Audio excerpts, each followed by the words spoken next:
Good afternoon. This is Geoff Stunkard of Zookeeper's Diary. I am here with Media Man, Dale Mathews. Dale got the tag Media Man from a couple of his buddies because he was on the road with me, and basically we've had a great time together with the things we've done, but I did miss an event he just went to, which was an invitational car show that was held at Richard Petty's place over Memorial Day weekend. So Dale's got Bobby Isaac's original 1970 383 Challenger RT that Dodge gave to Bobby for winning the 1970 Grand National Championship. And this was the car that got invited, and Dale brought it over. So he's going to give us just a little bit of background on the show itself. Okay, this was an invitational show and very intimate. It was not open to the public, and what it was is a celebration of the 65th anniversary of Richard Petty blue paint.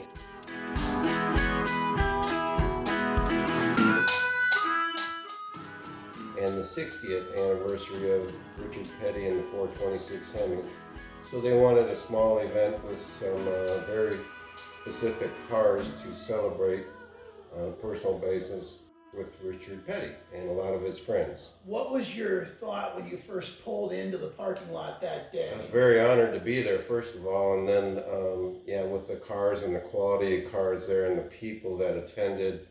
And Richard Petty, of course, is my hero and a lot of people's, and to be invited to this was just an honor beyond I could ever think of. Very cool. Now I noticed in the photos you showed me that there were some other famous people who showed up too.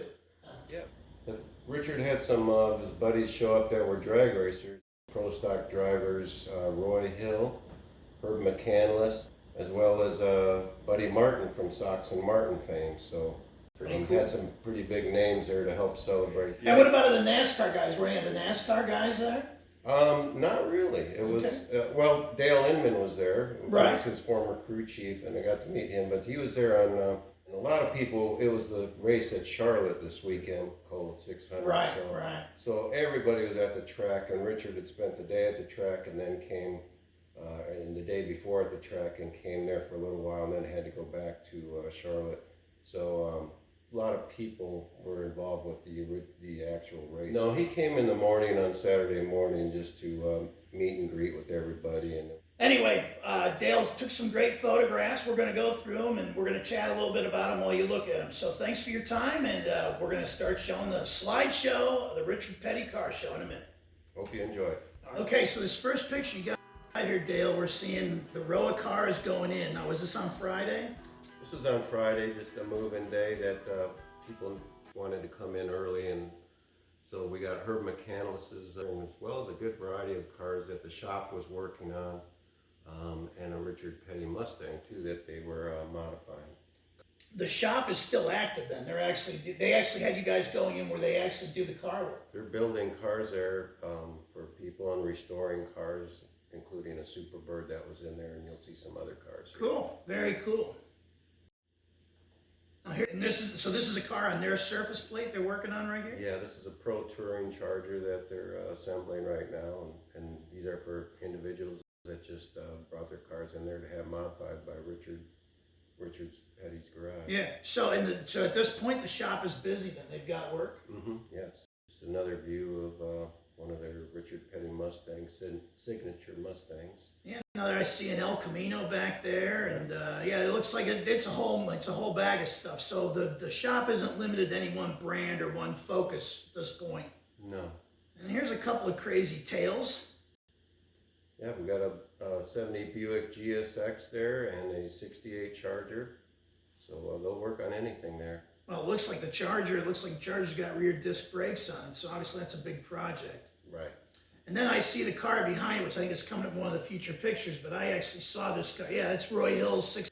But I know that when I went over to see him when I was doing my Hemi book, I did see that car he had it in one of his garages. So, and then is that one of the current NASCAR cars there, or is that a car that's on display in the shop area? I think it's just on display right now. Okay. And then what Superbird is that in the background? Can you tell? That's the actual Superbird that Richard Petty drove, and they were preparing it to bring to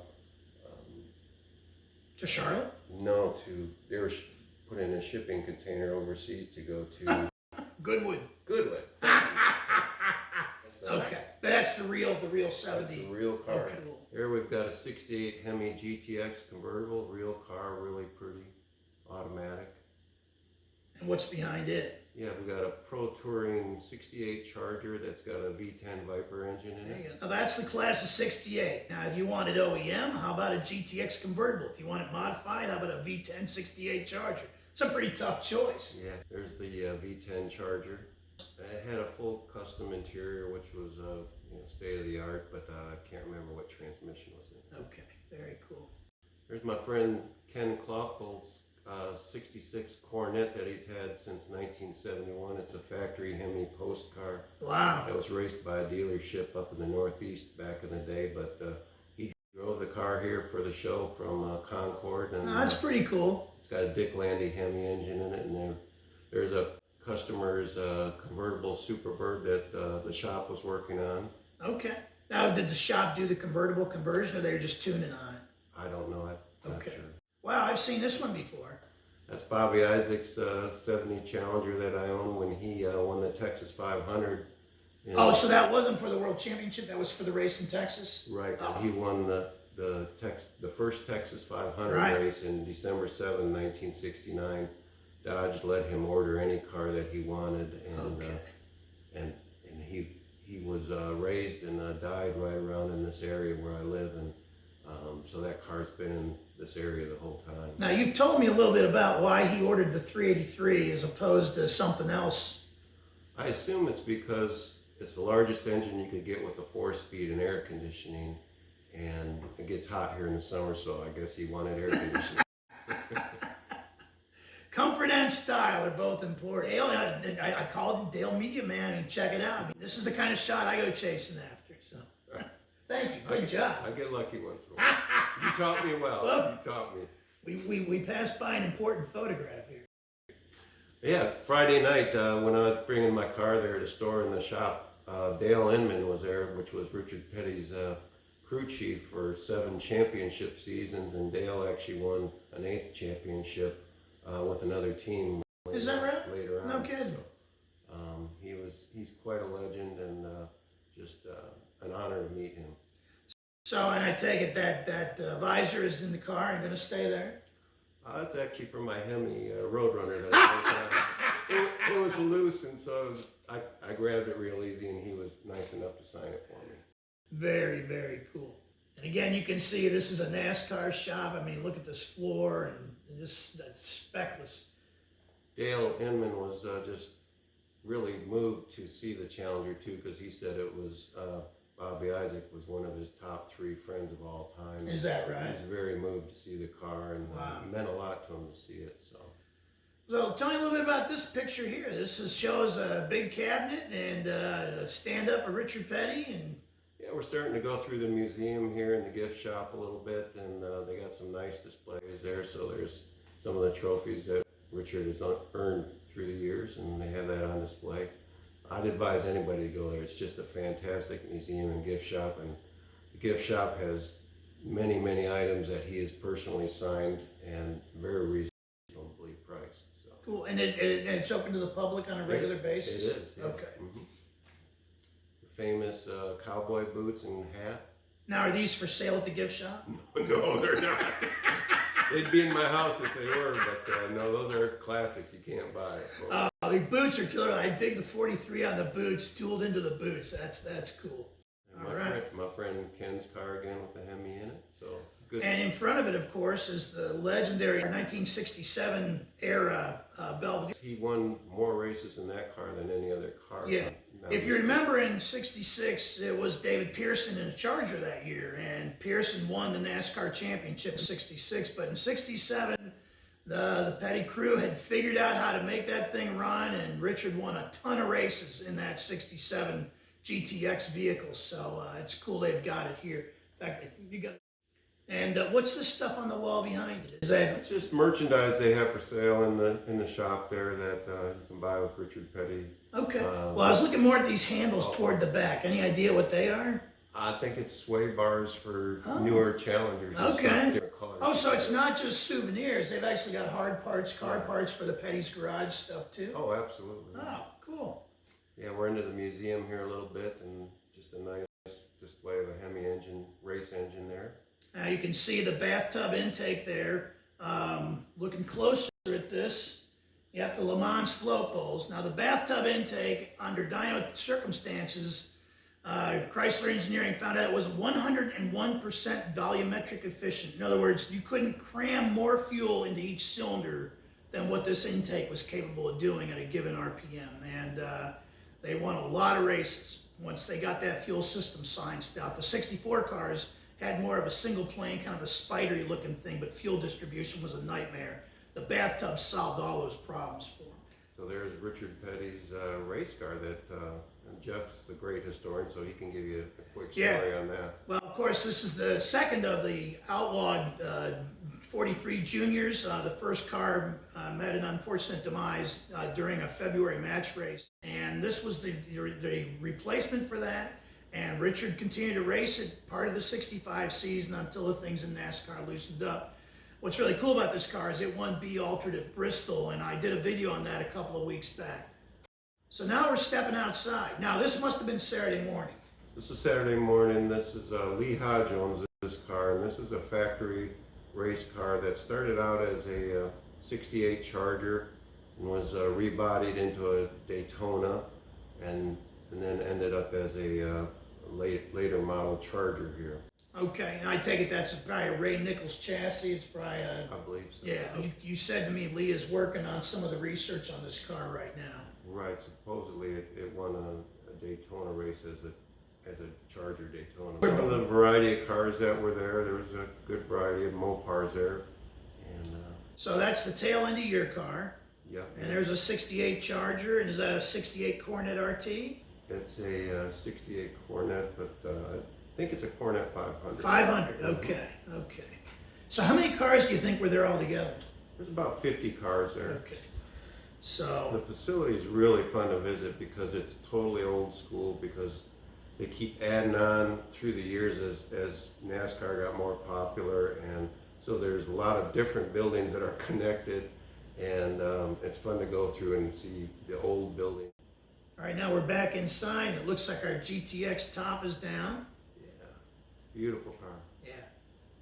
Now, this is the original area where Lee Petty worked on his cars in 1949, and he won the first NASCAR race and has the first NASCAR championship trophy. So this is sacred ground. The actual garage and a lot of the equipment. The car is sitting on grain scales right now. Each wheel is sitting on a grain scale. Just classic stuff. You can replicate a lot of things. There's not a lot of places where you can take an original 1949 race car and place it in the original 1949 garage it got built in. This is history at its best. And this was originally a reaper shed for the farm. This is where they kept the reapers to... I guess so. Okay. That's why they call it that. Yeah. Cool. Now it looks like Mr. Petty showed up, but he's doing a funny dance, or what's going on with that?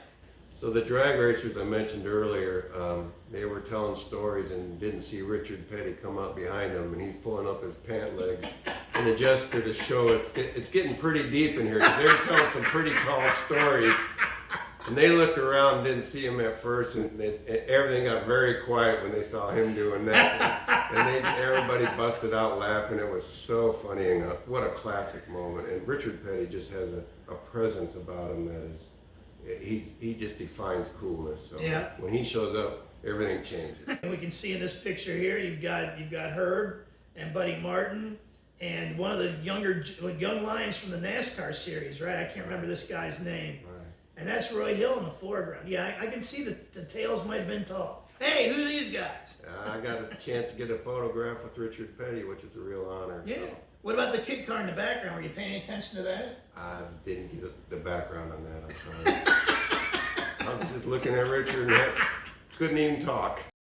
This is pretty cool. This is just out back behind the shop, and one of the original hauler semi tractors, and then supposedly an aero car they use for aerodynamic testing, I believe. Huh, interesting. Interesting. That's is that a full, but the car is full size, right? I'm not sure if it's quite full size. It didn't look quite full size. Okay, very interesting. All right. So obviously, after a few moments of levity, Richard and the drag racers were hanging out. So It's quite a classic picture to see all those legends together in one picture. that's right. We'll video some of the race cars that they pulled out. And So these are all cars that are in the museum there? one of the 72 was somebody else had brought, but the other cars were in the museum. Okay, cool.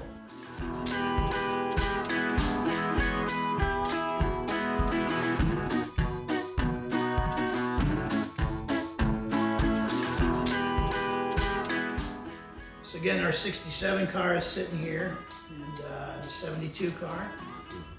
So the Superbird alongside that. Well, looks you guys had great weather for this thing too. Beautiful day. It's a real honor to help push these cars around with the team and be a part of it too. That was fun. You got a couple of wing cars toward the back of this one. Yeah, we had a nice display of several wing cars, including the orange one was a real Hemi Superbird. Okay, very cool.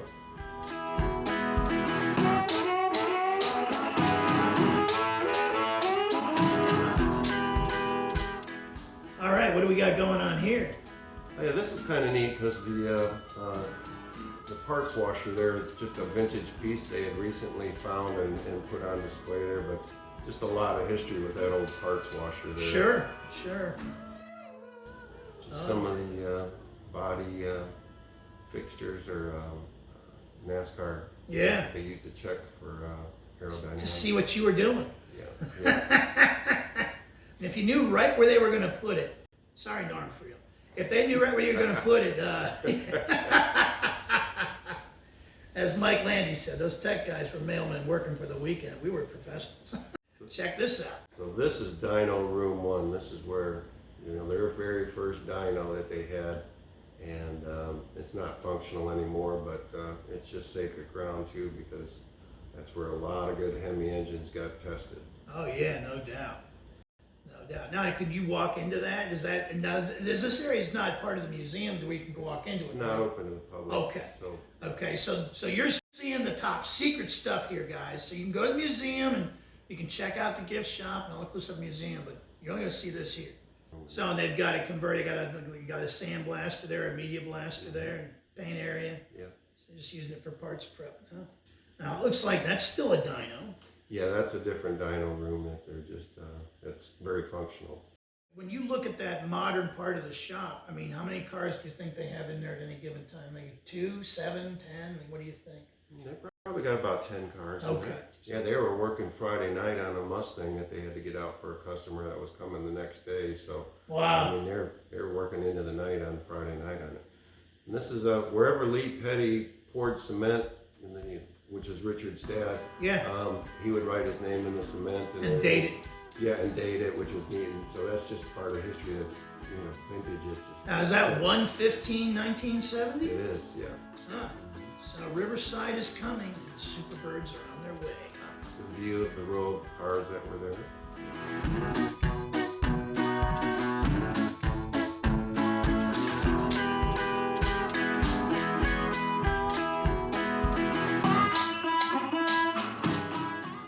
There's some big boys. You probably know more about these than me. So. Well, I think the red car is probably Herb's. He's got a bunch of those things. And obviously the Fury. Buddy Martin's car. Mike McCandless recently restored that. Okay. And they presented it to Buddy Martin because that was his car back in the day. No, wait. Are you saying this is the car that the Chrysler gave to Buddy Martin? Okay. You know the story behind that, right? So here comes Mercury, and Buddy had gone to Mercury first for 65. I mean, if cameras were out, the Comets were out, they go, "Do new Comet? We want 2 cars. I need a car for Buddy and a car for Ronnie." Mercury said, "You get 1 car." Okay. Went over and saw the guy at Plymouth, and I'm trying to think of maybe Reeker. "You need 2 cars? We'll give you 2 cars." And that's how Sox Martin went to Plymouth. That's exactly right. So that is a cool story because I had no idea that car was existing. So, and knowing Mike and Mike is very good at digging stuff up that's real. And the fact that that's the real car that Buddy had back in the day, that is too cool for school. 65 Fury. Now the other 65 Fury story people don't know is when, by the time we got to Firecracker 400 in NASCAR in July of '65. Bill France was tired of the small crowds he was getting as the Fords raced the Fords. So the deal was, we'll let the Chryslers come back, but they got to be in full-size cars. And then Ronnie Householder and Bill France sat down, and Ronnie said, well, by the way, we're putting Hemis into Belvedere's, Chargers, and Cornettes next year. Nice. So it'll be a production car and a production motor, and yeah. Ford boycotted the first part of '66 as a result of that. Okay, so this is pretty cool. Got some lap boards here, and any idea what the story behind this is? I don't know. I just know a guy named Buddy Cram as a friend. He restored the car years ago, but I don't know much history on the rig and everything else. Okay. Any idea if that's a car Petty built? Is there a Petty Enterprises? Let's see if there's anything on it. But what's even cooler is here's this original Dodge box truck with it. And that's a heavy-duty bad boy there. Check it out. It's got big fuel tanks on it, and the tag along. I wonder if they kept a second car up in the trailer, or if they had parts and engines and stuff like that. And it's a really neat rig to see. Yeah, no doubt. That stuff's harder to come by than some of the race cars are. Sure is. Okay, so it's the name of the Petty family on the hood there. Lee, Richard, Maurice, Kyle, and Adam, and then Petty Family Racing. Cool. Hemi GTX Yeah. convertible. Yeah, I think you were a little infatuated with that. It was nice. I like that. I like real Hemi cars. Yeah, and that red gut. Gotta be honest, the red stripe, red gut. I mean, that thing does make it. That is really, really cool. There's a pretty cool car. Now, you were telling me a little bit about this car. This is a Charlotte, 1971 Charlotte Motor Speedway pace car. Yeah, there was two of them. This is the only one that survived, and this is a pretty much original paint car, and it's a moonroof 440 RT automatic car. And it was neat because there's a famous picture of Bobby Isaac's twin daughters, Robbie and Rhonda, and sitting in the moonroof at 3 years old back in '71. That's cool. That we'll have to dig up and show. But so this is a real deal, and it survived all these years, and it's in the area. The Genzas were invited to bring this car and displayed it. Now, you said the Gemsas were involved in displaying it. Now, did they kind of concierge touch the car up and kind of get it prepared after? They're the caretakers, and it's at the shop a lot. Okay. And they pretty much bring it around for the owner and display it for him. Cool. So when was the last time you saw a '71 Charger moonroof RT? That was a pace car from NASCAR. That's pretty cool. Now we're back in the building. Now, is this as things began to settle down on Saturday night? I think it was. Yeah. And that's it? Well, anyway, Dale, thanks so much for showing this stuff to us. That was really, really cool. You're welcome. All right. Cool. This is Geoff Stunkard for Zookeeper's Diary. Thanks again, and we'll be back.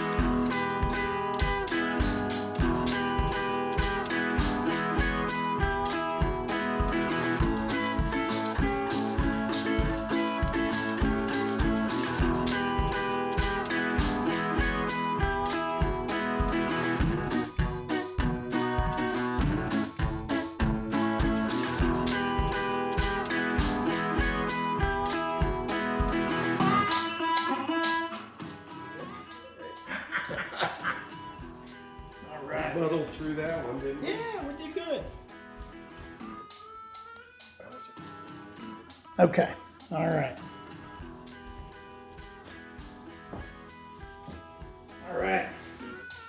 Good afternoon, this is Geoff Stunkard of Zookeeper's Diary. I'm here with media man Dale Mathews, media guy, Dale. Screwed that up already.